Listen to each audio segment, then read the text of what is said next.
வாசல்களில் என்னை பார்த்ததும் என்னை தோட்டதும் நான் மறப்பேனும்.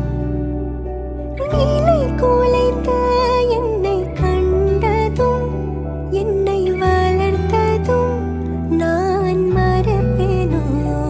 அளவில்லா அன்பென்னில் ஊற்றி அனாதை என்னையும் மாற்றி சொந்த பிள்ளையா என்னை தேற்றி புது ஜீவன் தந்த என் சொருபி. ஆதி அன்பை நான் இன்று